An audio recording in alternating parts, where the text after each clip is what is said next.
Los hombres de la 258 División de Infantería no habían dormido en 2 días. Yacían en zanjas poco profundas junto a un bosque de abedules, aún con los uniformes de verano usados desde que cruzaron la frontera soviética en junio. La temperatura era de menos 18 grados Celsius. El viento noreste recorría 300 kilómetros de estepa congelada sin pausa. Antes de llegar, sus rifles no dispararon.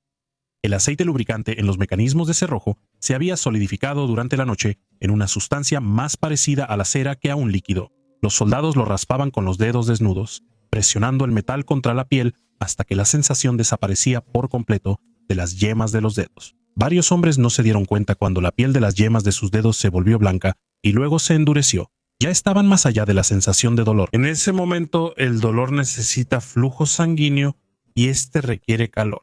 La 258 cruzó el río Nara 11 días antes y avanzó contra posiciones soviéticas. Eso, de acuerdo con los cronogramas de octubre, ya debía haber colapsado. No fue así. El 33º Ejército Soviético defendía el este del Nara y luchaba cada kilómetro con armas, artillería y tanques. Eso pasaba a intervalos irregulares, a menudo de noche, y en temperaturas para las que los alemanes no estaban entrenados ni equipados. Heinrich Jarpe, oficial médico adjunto al 6º Regimiento de Infantería, registró el 12 de noviembre que los heridos tenían lesiones nunca antes vistas por él. En Francia, Polonia o Yugoslavia, la congelación avanzaba por el cuerpo más rápido que las heridas en climas templados. Un hombre que sufrió una herida menor y permaneció a la intemperie durante 90 minutos llegó a la estación de socorro con extremidades necróticas que representaban una amenaza mayor para su supervivencia que la propia herida. Jarpe escribió que hacía más amputaciones que suturas. No lo hizo de forma dramática, solo registró hechos que no podía cambiar. Los caballos estaban muriendo en mayor número que los hombres. La logística del Grupo de Ejército Centro operaba sobre una base de transporte tirado por caballo. La fama motorizada de la Wehrmacht ocultaba su dependencia de largas columnas de caballos, hasta los puntos ferroviarios en Smolensk y Vyazma en noviembre de 1941. Esos caballos, principalmente razas de Europa Central requisadas, que no fueron seleccionadas por su resistencia al clima frío, estaban sucumbiendo a las condiciones a un ritmo que los oficiales de suministros describían en sus informes de campo como catastrófico. Los animales que habían marchado desde junio a través de lodo, polvo y lluvia helada llegaban a las posiciones avanzadas con las pezuñas partidas por el contacto con el suelo congelado, los pelajes enmarañados con hielo y el peso corporal reducido al punto de que ya no podían jalar los vagones de municiones completamente cargados. Muchos simplemente dejaban de moverse y no volvían a arrancar. Cuando un caballo moría en un camino helado, la columna se detenía en noviembre por horas en la oscuridad a menos 20 grados. Las horas no eran simples inconvenientes, eran eventos médicos. El suministro de la 258 División de Infantería el 14 de noviembre mostraba la situación del ejército. El registro del intendente indicó que las reservas de ropa de invierno para la división no habían llegado, aunque la requisición se hizo en septiembre. La respuesta registró la solicitud, pero no la cumplió. Los hombres tendidos afuera de Istra no tenían botas de fieltro, pantalones acolchados, abrigos de piel de oveja, ni guantes gruesos de invierno. Lo que había en la cadena de suministro estaba detrás de Smolensk, en vagones de carga detenidos por días, ya que el ancho de vía soviético obligaba a transbordos, y estos puntos funcionaban muy por debajo de su capacidad por acciones de partisanos, fallas de locomotoras por el frío y problemas administrativos sin resolver por el alto mando. Los hombres improvisaban. Ponían periódicos en sus botas y se envolvían los pies con sacos de arpillera de cajas de municiones. A finales de octubre, los oficiales ordenaron a los soldados conseguir cualquier textil local, lo que llevó a que arrancaran cortinas de casas soviéticas abandonadas, cortaran mantas para los pies y tomaran abrigos civiles de los cuerpos. Los resultados eran visualmente inconsistentes con un ejército europeo moderno y térmicamente inadecuados. Ralentizaban la progresión de la congelación, pero no la prevenían. El general Gotthard Heinrichi, jefe del 43 Cuerpo al que pertenecía la 258, escribía en privado desde octubre, con una claridad que sus despachos oficiales no podían contener. Había servido en la Primera Guerra Mundial, ya había visto ejércitos exhaustos antes. Lo que registraba en noviembre de 1941 era distinto. no era un agotamiento temporal recuperable con descanso, sino un deterioro sistémico de la capacidad física del ejército para seguir funcionando. Los atacantes de las posiciones soviéticas cerca de Moscú no eran los mismos que cruzaron la frontera en junio. Eran versiones reducidas de esos hombres, con menos municiones, vehículos, tanques y solo raciones.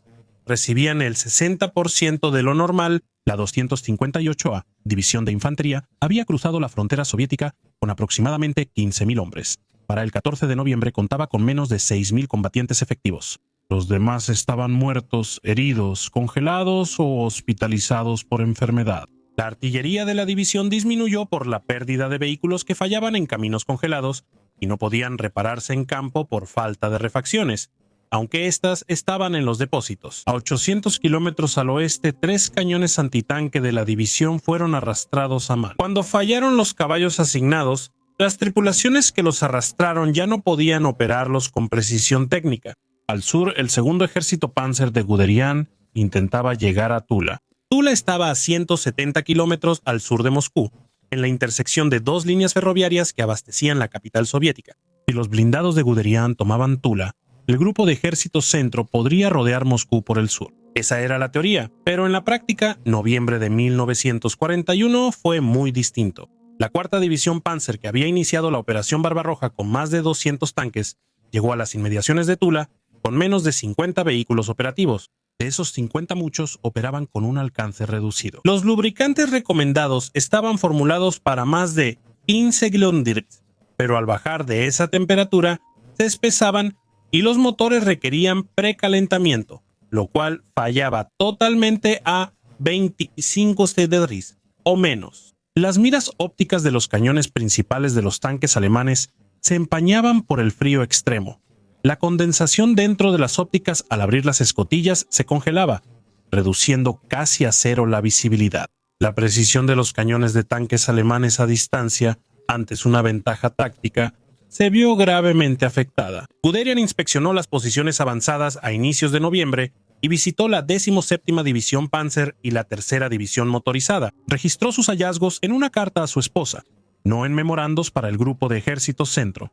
Escribió que los hombres eran irreconocibles respecto a los soldados de junio. Escribió que los tanques funcionaban con soluciones improvisadas. Escribió con la precisión de un soldado profesional que el ejército no podría avanzar sin equipo de invierno, refuerzos y reestructurar la cadena de suministros. Él no mandó esta evaluación a Hitler, sino una versión al mariscal Fedor von Bock, comandante del grupo de ejército centro. Von Bock ya recibía la misma evaluación de cada comandante de cuerpo en su orden de batalla.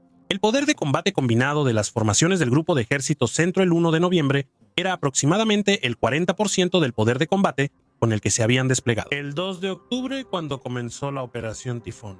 En 30 días de ofensiva, el grupo de ejércitos perdió el 60% de su fuerza de combate. Al inicio, los cercos en Viazma y Briansk capturaron más de 600.000 prisioneros solo en Viazma, lo que hizo pensar que la resistencia soviética había terminado. Esa expectativa ignoró la capacidad soviética de crear formaciones de reemplazo con reservas internas, subestimadas por la inteligencia alemana. El Fremden Oeste calculó en septiembre de 1941 que la Unión Soviética ya no tenía más formaciones para operaciones defensivas sostenidas. El cálculo era incorrecto, pero en él se basó la planificación de la Operación Tifón. En noviembre, pruebas contrarias llegaban diario al cuartel de Von Bock. Nuevas formaciones soviéticas identificadas frente al 9º Ejército Equipo Nuevo, T-34S artillería de cohetes BM-13 y cañones antitanque de 76.2 milímetros aparecían en posiciones que antes ocupaban formaciones consideradas agotadas. Von Bock envió los informes al alto mando del ejército. A cambio, recibió directivas operativas que asumían que las condiciones seguían siendo las mismas que antes. En octubre, el general Erich Höbner, comandante del 4º Grupo Panzer, informó el 8 de noviembre que su fuerza de tanques estaba al 30% de capacidad. Solicitó permiso para detenerse y esperar reabastecimiento, pero no se lo dieron. La directiva, recibida 2 días después, ordenaba continuar el avance hacia los accesos occidentales de Moscú. Las divisiones de infantería que apoyaban a los Panzer estaban peor que los blindados. cuyos tanques conservaban algo de calor del motor. El infante carecía de protección. Sus botas de cuero Wehrmacht no eran aisladas. El cuero se endurecía en el frío y limitaba la circulación. La 87ª División de Infantería, avanzando al norte hacia Kline, reportó en las primeras 2 semanas de noviembre más incapacitados por frío que bajas en combate. El 40% de los casos en los puestos de socorro eran por frío, y muchos necesitaban amputaciones que dejaban a los soldados incapacitados para el despliegue. El Grupo de Ejército Centro necesitaba unos 30 trenes diarios de suministros para operar. En noviembre, en la segunda semana, recibía un promedio de 18. Las entregas de municiones tenían prioridad, lo que significaba que el combustible, la comida, la ropa de invierno y las piezas de repuesto llegaban en ese orden de menor prioridad. El general Georg Thomas, jefe de la Oficina de Economía de Guerra y Armamento de la Wehrmacht, advirtió sobre el suministro desde julio y en noviembre predijo un colapso logístico en semanas. Se reconoció, pero no cambiaron las directivas. Octubre de 1941 fue inusual y no previsto por los planificadores alemanes. Las lluvias otoñales en Rusia, llamadas Rasputitsa o temporada de lodo, llegaron antes y con gran intensidad. Los caminos al este de Smolensk, que existían principalmente como senderos sin pavimentar sobre suelo arcilloso, se disolvieron bajo el peso de los vehículos con orugas, columnas de caballos y transporte motorizado. El avance casi se detuvo porque los vehículos se atascaban y los caballos batallaban por tracción en suelo parecido a concreto húmedo. Luego el lodo se congeló, la temperatura bajó de apenas sobre 0 a -10, luego a -15 y después a -20. Durante 2 semanas, a fines de octubre y principios de noviembre, los vehículos pudieron circular sobre el suelo congelado, antes intransitable por lodo. Las columnas atascadas empezaron a moverse, abriendo una breve ventana operativa y permitiendo que el Grupo de Ejército Centro avanzara con impulso inesperado. La 7ª División Panzer tomó Kline el 23 de noviembre y la 2ª División Panzer llegó a 32 kilómetros del Kremlin el 1 de diciembre, informando esto al cuartel general de Hitler. Estos avances reforzaron la idea de que un último esfuerzo podría llegar a Moscú antes del invierno, pero era incorrecta. El breve impulso estaba consumiendo las últimas reservas operativas de formaciones que ya no tenían nada más de dónde sacar. Wehrmacht estándar. Los aceites lubricantes se diseñaron para funcionar hasta cerca de 15 de Celsius. A -20 y por debajo, perdían su viscosidad y dejaban de funcionar. Los motores arrancaban de forma incierta y fallaron los sistemas hidráulicos en la artillería. Los cañones antitanque no ciclaron bien. Las armas automáticas como la MG-34 necesitaban precalentar el receptor antes de disparar para evitar que el mecanismo se congelara. El equipo de invierno estándar de la Wehrmacht no había llegado cuando en noviembre las temperaturas bajaron a -20 grados. Está documentado en los registros de intendencia, en los informes posteriores a la acción de las divisiones y en la correspondencia de los oficiales en todos los niveles de la cadena de mando. El equipo de invierno ya se había producido, empaquetado y almacenado. Los errores fueron en la distribución y priorización. Siempre se priorizaban las municiones y el combustible sobre la ropa y raciones de invierno. La ropa de invierno nunca era elegida. Las órdenes se hicieron tarde, en menor escala, y con un cronograma que asumía el fin de la campaña, no su continuación. Cuando la campaña continuó, la ropa no estaba lista en las cantidades requeridas y la infraestructura de distribución para llevarla al frente ya estaba sobrecargada. Cada informe de noviembre del Grupo de Ejército Centro mostraba un ejército luchando a 20 grados con uniformes de verano. Fedor von Bock llegó a su cuartel general en Smolensk como uno de los comandantes de grupo de ejércitos más experimentados de la Wehrmacht. Su diario de guerra muestra a un comandante cada vez más consciente de la diferencia entre lo que se exigía a sus fuerzas y lo que realmente podían hacer. Von Bock escribió que el avance hacia Moscú superaba la capacidad de su grupo de ejércitos. No podía detenerse sin permiso de Hitler, quien no autorizaba retiradas ni consolidaciones. Su informe de situación del 14 de noviembre señalaba que el Grupo de Ejército Centro había llegado a la condición de una fuerza agotada. Las divisiones operaban al 30 o 40% de su fuerza establecida. Había escasez de suministros y la resistencia soviética aumentaba con nuevas formaciones en el frente.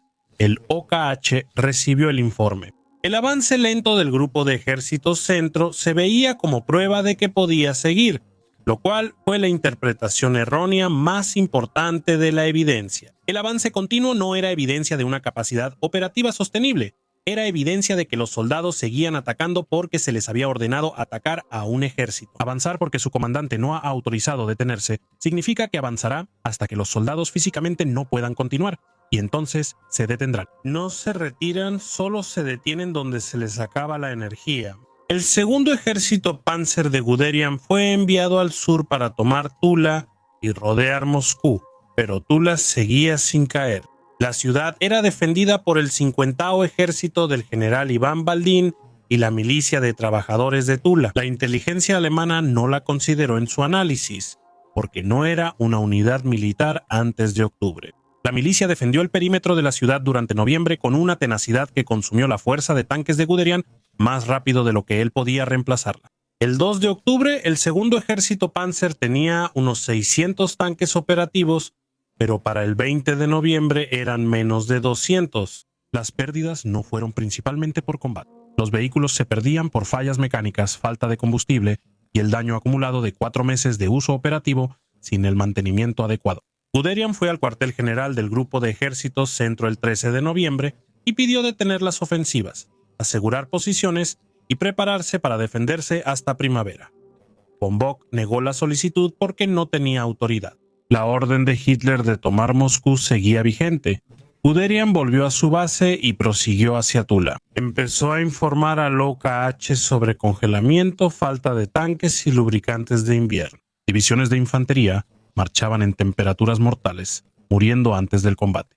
Sus informes no recibieron la respuesta merecida. La comprensión soviética sobre el Grupo de Ejércitos Centro en noviembre de 1941 era limitada, pero mejoraba. Stalin designó al general Georgi Chukov comandante del Frente Occidental en octubre, tras los desastres en Vyazma y Briansk. La defensa de Chukov partía de que el atacante estaba sobreextendido. Posicionó sus fuerzas para defender cruces clave y rutas de acceso, creando una reserva para contraatacar cualquier avance alemán. Aceptó intercambiar espacio por tiempo, mientras los refuerzos llegaban desde una dirección inesperada para la inteligencia alemana. En el verano de 1941, la Unión Soviética tenía unas 40 divisiones en el lejano oriente ante un posible ataque japonés desde Manchuria. El traslado de estas fuerzas al oeste fue posible cuando el agente de inteligencia Richard Sorge, en Tokio, transmitió una conclusión que cambió el equilibrio estratégico. Japón no atacaría a la Unión Soviética. Su estrategia se enfocó en el Pacífico y Sudeste Asiático. Stalin respondió acorde. El traslado de las divisiones del lejano oriente al oeste inició en octubre y se aceleró en noviembre. Las divisiones que llegaron al frente del Grupo de Ejércitos Centro no eran tropas especialmente entrenadas para el frío, sino divisiones regulares del Ejército Rojo acostumbradas al clima por vivir en él años. Equipadas con el uniforme estándar de invierno soviético, botas de fieltro, pantalones acolchados, chaquetas acolchadas, gorros de piel, y llegando con toda su fuerza establecida, sin haber estado involucradas en 5 meses de combates continuos, el contraste con las divisiones alemanas a las que se enfrentaban era una cuestión de condición. Un soldado soviético con botas de fieltro a 20 grados funciona. Uno alemán con botas de verano es baja en proceso. No es una característica cultural o nacional, sino física. Más tarde, 18 divisiones de fusileros soviéticos del lejano oriente participaron en la defensa de Moscú. Interrogatorios en noviembre revelaron que los alemanes carecían de ropa de invierno. Tenían armas congeladas, menos raciones y soldados exhaustos desde junio. Chukov usó estos datos para planear lo siguiente. El programa soviético de reubicación industrial trasladó fábricas enteras al este de los Urales. Las plantas de armamento fueron llevadas a Sverdlovsk, Chelyabinsk y Novosibirsk y reanudaron la producción en meses. La producción del T-34 trasladada de Yarkov a la planta de tanques en Nizhny Tagil reinició en noviembre de 1941. El Grupo de Ejércitos Centro avanzaba hacia una ciudad que estaba recibiendo refuerzos, reconstruyendo su base industrial y preparando una respuesta. En la Wolfschanze, en Prusia Oriental, la imagen de la campaña del Este en noviembre de 1941 surgía de información filtrada. Las malas noticias subían lentamente en la jerarquía militar alemana, pero las buenas se difundían rápido. La imagen de mando siempre iba rezagada respecto al frente. Esa era la realidad. Hitler, cuando le presentaban faltantes de suministros y cifras de bajas, constantemente las interpretaba como fallas de voluntad en lugar de verlas como limitaciones estructurales. Esto producía directivas que exigían un mayor esfuerzo de formaciones que ya habían superado su capacidad sostenible de esfuerzo, y cambios de comandantes que informaban bien pero eran vistos como derrotistas. Algunos comandantes suavizaron el tono negativo de sus informes, sin mentir, solo presentando igual información. En un marco que enfatizaba lo que se había logrado, en lugar de lo que no se podía sostener, la imagen que llegaba al OKH era sistemáticamente más optimista que la realidad en el frente. Franz Halder, el jefe del Estado Mayor del Ejército, escribió el 23 de noviembre que el ejército se estaba acercando a los límites de su resistencia humana y material. Siguió apoyando directivas que pedían al ejército exceder esos límites. La brecha entre su reconocimiento privado de la crisis y su obediencia profesional a las órdenes de Hitler se debía a una cultura de mando donde oponerse llevaba al despido y reemplazo, algo visto como peor que acatar una orden equivocada. En la segunda semana de noviembre, Moscú tuvo temperaturas no vistas desde 1812. Los meteorólogos militares alemanes documentaron una caída de temperatura en el área operativa de Moscú entre el 6 y el 12 de noviembre de menos 8 grados a menos 24 grados Celsius. El 18 de noviembre las temperaturas en Klin llegaron a menos 32 grados. En el frente de Guderian, al sur de Tula, los puestos de observación alemanes registraron 35 grados. El mínimo promedio de invierno en la región de Moscú oscila entre menos 10 y menos 15 grados. Las temperaturas de noviembre de 1941 fueron un evento de frío extremo, soportable con el equipo y refugio adecuados. Los soldados con uniforme de verano no soportaban dormir sin calefacción ni combustible para calentar su comida. A menos de 20 grados, la vasoconstricción reduce la circulación en manos y pies, causando daño en los tejidos. En pocas horas sin protección, el tejido se congela y se forman cristales de hielo en las células. Al recalentarse, el daño celular se muestra con ampollas y necrosis. Los médicos alemanes trataban la congelación como baja principal, en volúmenes que el sistema médico de la Wehrmacht no podía manejar. El sistema de evacuación estaba saturado. Las instalaciones hospitalarias detrás del frente estaban abrumadas. El frío también degrada la cognición, la capacidad de tomar decisiones, el tiempo de reacción y la destreza manual. Todo esto disminuye de manera medible bajo una exposición prolongada al frío extremo. Los soldados que decidían tácticamente a menos 25 grados no rendían como en su entrenamiento. Médicos alemanes detectaron los primeros casos importantes de agotamiento de combate en el grupo de ejército central, con síntomas de desregulación emocional e insomnio pese al cansancio. Los oficiales mencionaban una mirada vidriosa o ausente. A los ojos de los soldados, los informes de efectividad divisional documentaban un ejército que se reducía, no por un desastre dramático en el campo de batalla, sino por una pérdida incremental diaria. 20 hombres congelados en una mañana, 3 tanques descompuestos. Además de la reparación en campo, una compañía al 40% y una batería con personal prestado, el resultado era un colapso lento. A finales de noviembre, von Bock recibía informes que describían una crisis operativa sin precedentes en su carrera militar. El 9º Ejército de Strauss reportó que sus divisiones al norte de Moscú no podían mantener ofensivas, ya que el frente era muy amplio para sus fuerzas. Había brechas en la línea y aumentaba la presión soviética. El 2º Ejército Panzer de Guderian informó un colapso operativo al sur de Tula. El ejército defendía sus posiciones, pero no podía atacar con tanques. La fuerza era solo una parte de lo previsto. En noviembre, el congelamiento dejó fuera a más hombres que el enemigo. Von Bock envió el 25 de noviembre al OKH la declaración más directa sobre la situación del grupo de ejército centro presentada al alto mando hasta ese momento. Escribió que su grupo de ejércitos había llegado al límite y que las tropas avanzando a Moscú no podrían capturar ni mantener la ciudad, aun si llegaban a las afueras, que el sistema de suministros no podía sostener operaciones ofensivas en diciembre y era necesario detenerse. El OKH reconoció, pero la operación siguió. Von Bock escribió el 28 de noviembre que no había recibido respuesta sustancial y el 30 que las divisiones consumían sus últimas reservas.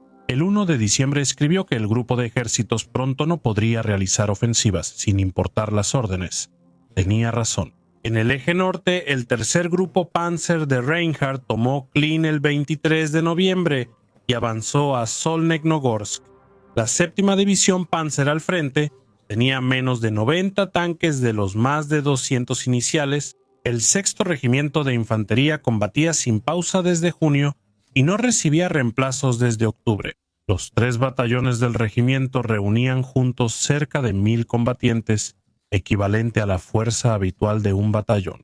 El 1 de diciembre de 1941, la segunda división Panzer operaba al 25% de su fuerza de junio. Los soldados de la vanguardia informaron que veían el resplandor de las luces de Moscú en las nubes por la noche. El oficial al mando de la división señaló que si un contraataque soviético sostenido golpeaba sus posiciones, no tenía la fuerza para mantenerlas. No recibió refuerzos. El último gran ataque de Guderian al este de Tula, por Benev hacia Kashira, fue rechazado el 27 de noviembre por un contraataque blindado soviético con el primer cuerpo de caballería de la Guardia. El ejército agotado no pudo reanudar el ataque. Guderian solicitó formalmente el 26 de noviembre detener ofensivas, establecer defensas de invierno y redistribuir ropa de invierno a los sectores más necesitados. Von Bock la envió al OKH con su respaldo. El OKH la rechazó. El avance debía continuar. El avance no siguió de forma significativa. Las tropas de Guderian no avanzaron y se mantuvieron en sus posiciones el 27 de noviembre, defendiendo de los contraataques soviéticos, con fuerzas demasiado mermadas para reanudar la ofensiva y demasiado expuestas para resistir por mucho tiempo. El cuarto grupo Panzer de Hopner avanzó hasta 30 kilómetros de Moscú a finales de noviembre. Los defensores soviéticos, reforzados por nuevas formaciones y apoyados por artillería que operaba de manera más efectiva en el frío, disputaban cada posición con métodos que las tropas alemanas describieron en informes de campo como cualitativamente diferentes de las tácticas defensivas soviéticas anteriores. En verano, la diferencia no era mística, sino resultado de 5 meses de adaptación militar soviética. El Ejército Rojo de diciembre de 1941 era distinto al de junio de 1941. Su infantería, equipada para el invierno, podía sobrevivir en posiciones que la infantería alemana no podía ocupar sin sufrir bajas por frío incapacitante. Sus equipos de cañones antitanque, ocultos y atrincherados, enfrentaban a los tanques alemanes con armas capaces de penetrar el blindaje del Panzer III y Panzer IV a corta distancia. A distancias donde las miras ópticas alemanas degradadas no podían atacar bien, el grupo de ejército centro avanzaba hacia una defensa firme. A inicios de diciembre de 1941, Georgi Chukov preparó su contraofensiva con tal secreto y disciplina que la inteligencia alemana no lo detectó. Chukov no estaba planeando una operación de aniquilación. No tenía la fuerza para eso, lo que tenía era suficiente fuerza, enfocadas en ciertos ejes, para atacar a las formaciones alemanas al final de su capacidad e infligir derrotas locales que causaran una retirada general. Los flancos alemanes, ejército de Guderian al sur y grupo Panzer de Reinhardt al norte. Expuestos, débilmente defendidos y dependientes del avance continuo de las formaciones adyacentes, para evitar el envolvimiento, Zhukov posicionó 3 ejércitos soviéticos contra el flanco norte, el primer ejército de choque, el 20º ejército y el 10º ejército al sur. Estas formaciones incluían divisiones del lejano oriente, como la 78ª y 32ª de fusileros, entre otras, junto con batallones de esquí y formaciones de caballería equipadas para la guerra invernal y unidades blindadas cuyos T-34 habían sido acondicionados con lubricantes de invierno. Las orugas anchas del T-34 ofrecían ventajas en terrenos cubiertos de nieve que los tanques alemanes más estrechos no podían igualar, y estaba en grandes cantidades, mostrando que las líneas de los Urales operaban a máxima capacidad. El clima el 5 de diciembre de 1941 era de menos 27 grados Celsius en todo el frente de Moscú. A las 0300, la artillería soviética abrió fuego en el sector norte desde posiciones no detectadas por los alemanes. Las posiciones avanzadas del tercer grupo Panzer recibieron un fuego de concentración que superó todo lo que las formaciones alemanas habían experimentado en noviembre. Dentro de la primera hora, 2 puestos de mando de regimiento alemanes habían sido destruidos. Las comunicaciones entre los batallones avanzados y los cuarteles generales de división habían sido cortadas, y la infantería soviética avanzaba en la oscuridad en temperaturas que los soldados alemanes defensores físicamente no podían soportar a la intemperie. El ataque golpeó a formaciones exhaustas, que ocupaban posiciones que habían mantenido desde finales de noviembre sin ninguna preparación defensiva adicional. No había habido tiempo para preparativos defensivos. Los soldados atacaron o intentaron atacar hasta el día previo a la contraofensiva soviética. La 7ª División Panzer, que había encabezado la captura de Klin 3 semanas antes, recibió la contraofensiva. Con unos 70 tanques y batallones de infantería al 50% de capacidad, sus defensas estaban en terreno congelado, imposible de excavar sin equipo neumático, el cual no tenían. En las posiciones avanzadas, los soldados habían construido las posiciones que pudieron. Con picos y manos congeladas, el ataque soviético los atravesó. El 5 y 6 de diciembre de 1941 ocurrieron las primeras retiradas importantes de los alemanes en el frente oriental. En el norte, el tercer grupo Panzer de Reinhardt empezó a retirarse de sus posiciones avanzadas. Bajo la presión soviética, los soldados y comandantes alemanes mantuvieron su disciplina profesional bajo fuego y realizaron la retirada con su característica competencia táctica. Era una retirada, no una consolidación hacia una línea preparada, sino una reacción a la presión soviética que el grupo de ejército centro agotado no podía resistir. Klin, capturada 23 días antes, fue abandonada el 8 de diciembre. El equipo dejado atrás incluía piezas de artillería cuyos tractores se habían quedado sin combustible y vehículos averiados en los caminos congelados. La caballería soviética, aprovechando las brechas en la línea, se movió por las zonas traseras alemanas y atacó columnas de suministros y nodos de comunicación. El 10º Ejército Soviético atacó al 2º Ejército Panzer de Guderian el 6 de diciembre y expuso su flanco derecho al este de Tula, sorprendiendo a Guderian por su rapidez. Pidió permiso para retirarse a una línea más defendible, pero Hitler se negó. La orden emitida el 8 de diciembre fue clara: no habría retirada. Cada soldado mantendría su posición. La orden aplicaba lógica militar a una situación en la que la capacidad física para ejecutar esa lógica ya se había agotado. A los soldados que luchaban desde junio, con congelamiento y uniformes de verano a 30 grados, se les ordenó quedarse. Algunos obedecieron. Las unidades de retaguardia alemanas retrasaron los avances soviéticos. Los cañones antitanque destruyeron tanques soviéticos y la infantería mantuvo posiciones clave el tiempo suficiente para permitir que las unidades adyacentes se retiraran. Pero la capacidad de obedecer la orden de mantenerse firmes sin ajustes tácticos estaba más allá de lo que la condición física de las formaciones permitía. Algunas divisiones se retiraron sin autorización y otras porque sus oficiales consideraron que quedarse significaba la muerte o captura de todos, sin ninguna ventaja operativa. Adolf Hitler el 16 de diciembre emitió la Haltebefehl, la orden de mantenerse firmes. En términos explícitos, el grupo de ejército centro debía mantener sus posiciones actuales. Oficiales que ordenen retiradas sin autorización serán relevados y sometidos a consejo de guerra. El 19 de diciembre de 1941 ocurrió el primer gran cambio de mando. El mariscal Walter von Brauch, jefe del ejército alemán, fue destituido. Hitler tomó control directo del ejército, eliminando el filtro institucional entre el mando operativo y el comandante supremo. Toda decisión en el este necesitaba aprobación de Hitler.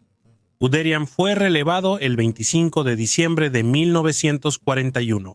La causa inmediata fue una retirada que Guderian había ordenado en su sector sin autorización explícita. La retirada era racional desde el punto de vista operativo. Un avance soviético amenazaba con aislar a los elementos alemanes en el frente, y una línea más corta preservó la cohesión del segundo ejército Panzer. Guderian lo ordenó, von Bock informó a Hitler y Hitler relevó a Guderian. En el intercambio, Hitler rechazó los argumentos, diciendo que la crisis requería voluntad de hierro y no ajustes tácticos. Guderian afirmó a Hitler que la situación en el frente era peor de lo que decía. Hitler le contestó que no comprendía lo que ocurría allí. Guderian, uno de los comandantes de tanques más experimentados del ejército alemán, visitó el frente varias veces en noviembre y diciembre. El hombre que decía no entender la situación en el frente no estuvo en el frente oriental. Guderian fue destituido y no volvió a mandar hasta 1943.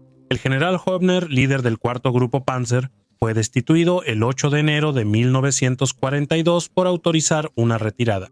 Hitler le quitó el mando y la pensión. El general Strauss del noveno ejército fue relevado en enero. Von Bock fue sustituido el 18 de enero por el mariscal de campo Günther von Kluge. El mariscal von Leeb, líder del grupo de ejércitos norte, fue relevado el 16 de enero. El mariscal de campo von Rundstedt, comandante del grupo de ejércitos sur, había sido relevado en diciembre. Las destituciones retiraron del servicio a la mayoría de los oficiales que habían dirigido la campaña y conocían sus realidades por experiencia. Los nuevos comprendieron que para sobrevivir en el mando debían obedecer directivas, no hacer informes negativos. La contraofensiva soviética de diciembre de 1941 no destruyó al grupo de ejércitos centro. Las fuerzas alemanas fueron retiradas de las zonas cercanas a Moscú, como Klin, Solnechnogorsk, Istra, Naro-Fominsk y Kaluga, hasta una línea que iba de Chev en el norte, por Vyazma-Yukonov, hasta Oral en el sur. La línea se estabilizó en enero de 1942, donde el avance soviético superó su suministro y agotó sus divisiones, mientras la resistencia alemana lo detuvo por el desgaste de ambos lados. En enero de 1942, la Wehrmacht realizaba operaciones defensivas en un frente de cientos de kilómetros, con formaciones al 20-30% de su fuerza. A temperaturas de 25 a 40 grados, sin ropa de invierno, con poca comida y armas congeladas. Sostenían que la línea que se mantuvo refleja la misma competencia profesional y cohesión de unidad que había impulsado el avance hacia adelante, pero se mantuvo a un costo insostenible para la Wehrmacht y en condiciones no previstas por la planificación alemana. Historiadores militares han debatido la orden de mantenerse firmes tras la guerra. La evidencia solo respalda parcialmente su defensa. La logística de la Wehrmacht era tan mala en diciembre de 1941 que una retirada general podía causar su desintegración operativa. Retirarse en frío extremo y bajo presión soviética, sin transporte, no aseguraba lograr las posiciones requeridas en una retirada estratégica. En este sentido específico y limitado, la insistencia de Hitler en mantener las posiciones pudo haber evitado un resultado peor del que realmente ocurrió. No evitó la consecuencia estratégica: fracasar en terminar la guerra en el este en 1941.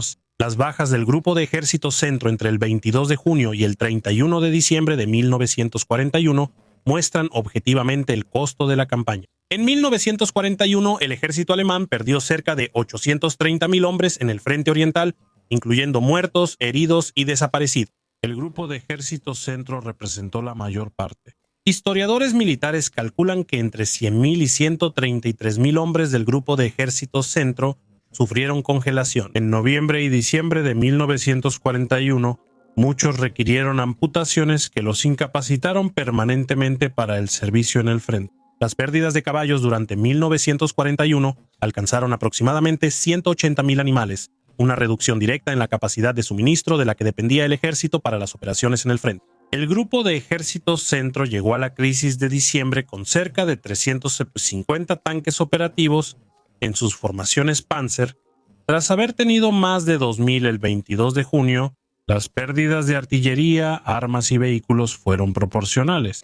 El ejército que Barbarroja formó como la mayor fuerza terrestre en una sola operación fue reducido a menos del 30% de su poder inicial. Las bajas soviéticas en la segunda mitad de 1941 fueron mucho mayores, entre 3 y 4 millones de muertos, heridos o capturados. La importancia de esta disparidad es que no resultó en victoria alemana. La Unión Soviética soportó tantas bajas y siguió luchando. El ejército alemán no podía absorber bajas al ritmo que sufrió en 1941 sin una degradación estructural. Esta asimetría explica el fracaso de la campaña. La suposición que gobernó cada aspecto de la planificación de la campaña oriental de Alemania en 1941 era que la Unión Soviética sería derrotada en 4 o 5 meses. Esto se incluyó en los calendarios de producción, la logística y la asignación de personal en la economía de guerra alemana. En 1941, la producción de tanques, artillería y municiones no se maximizó para la campaña oriental. Se creía que lo producido y desplegado bastaba para una campaña corta. Al extenderse la campaña más de lo previsto, no había reserva para sostener una guerra prolongada. La producción soviética no partía de esa suposición.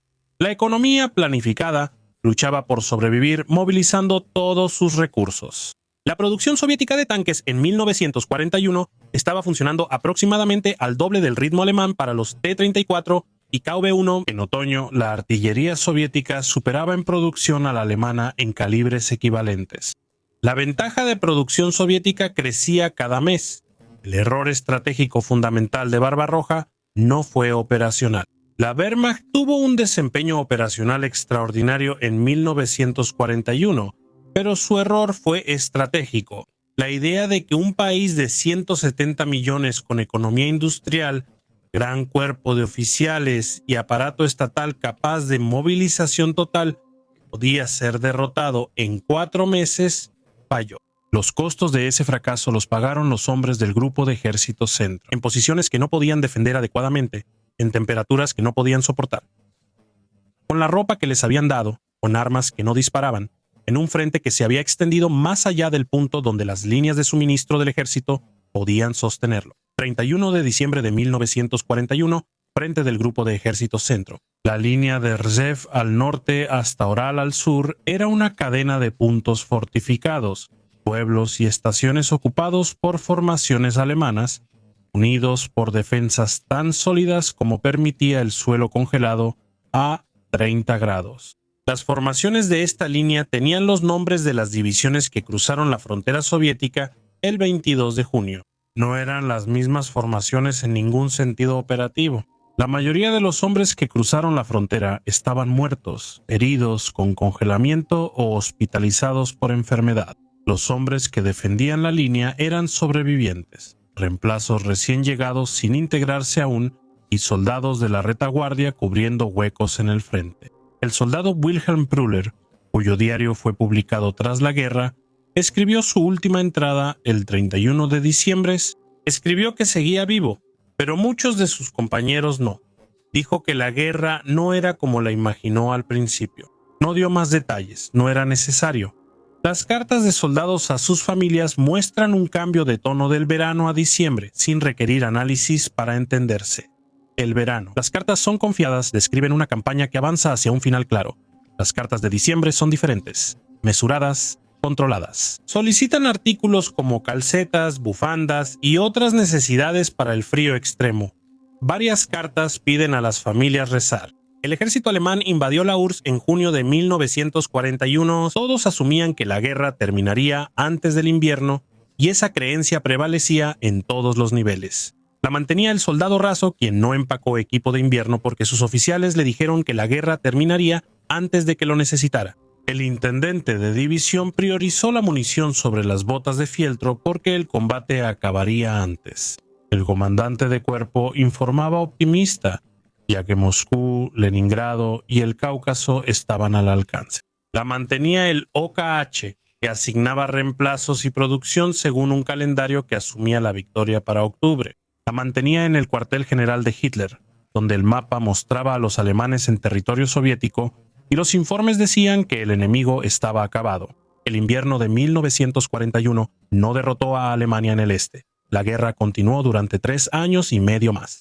En 1942, Alemania avanzó hacia Stalingrado y el Cáucaso, en una operación de ambición y sobreextensión logísticas similares. Patrón de 1941. Avance veloz, suministros agotados y resistencia enemiga persistente. La crisis prevista por el frío se repetiría en el invierno de 1942-1943, con consecuencias aún más graves. El invierno de 1941 terminó con algo irrepetible. Terminó la invulnerabilidad operativa alemana. Septiembre 1939, noviembre 1941, cuando todas sus ofensivas principales eran exitosas. El ejército francés, pese a no ser incompetente, colapsó. En 6 semanas, la fuerza expedicionaria británica evacuó. Yugoslavia, Grecia y Creta cayeron en semanas. Polonia, Noruega y los Países Bajos demostraron que la Wehrmacht podía vencer rápidamente a cualquier potencia militar europea. La Unión Soviética no cayó. Fue atacada por la mayor fuerza militar alemana en su mejor momento y con la menor preparación soviética, y se había negado a colapsar. El invierno de 1941 hizo que esa negativa fuera permanente. Un ejército que perdió 1/3 de su ofensiva antes de diciembre, gastó sus tanques y no preparó ni ropa ni planes para el invierno, que tenía bajas por congelamiento similares a las de combate. Ese ejército no logró el golpe decisivo planeado y al llegar diciembre sin concretarlo, perdió la oportunidad. La contraofensiva soviética del 5 de diciembre no ganó la guerra, pero dejó claro que sería prolongada y que en una guerra larga, las ventajas estructurales de Alemania, la calidad profesional de su cuerpo de oficiales, la excelencia táctica de sus soldados, la innovación operativa de su doctrina blindada, se erosionarían frente a la masa soviética, la producción soviética, la profundidad territorial soviética y la disposición soviética a absorber pérdidas en una escala que ninguna otra nación había soportado y continuado luchando. El general Heinrichi anotó el 1 de enero de 1942 que la guerra en el este le mostró algo inesperado. Él esperaba ver a un enemigo quebrarse, pero vio a uno que soportó todo del ejército alemán y volvió a luchar. Esa observación, anotada por un comandante alemán en un diario privado al iniciar un año sin mejoras, es muy precisa y concisa. Una declaración precisa sobre el valor estratégico del invierno de 1941, la maquinaria bélica alemana no se rompió ese invierno. Se había doblado mucho y resistió, pero las fuerzas seguían ahí. Habían crecido y presionarían más. Al año siguiente la maquinaria se doblaría cada vez más. La idea de enviar hombres a la Unión Soviética con uniformes de verano, pensando que el invierno no importaba, no se corrigió tras la evidencia de diciembre de 1941, solo se reemplazó. Los hombres en las posiciones congeladas a lo largo de la línea de enero del Grupo de Ejércitos Centro entendían algo que los planificadores en Berlín aún no habían asimilado por completo. No libraban una campaña, sino una guerra. La diferencia en tiempo, costo y resistencia lo era todo. Esa comprensión, que surgió en enero de 1942 a lo largo de cientos de kilómetros, no tenía designación oficial. No se registró en una directiva operativa ni en una evaluación estratégica. Existía en el conocimiento de los hombres que habían marchado hacia el este en el verano y que aún seguían en pie. Más fríos, menos y más viejos en enero.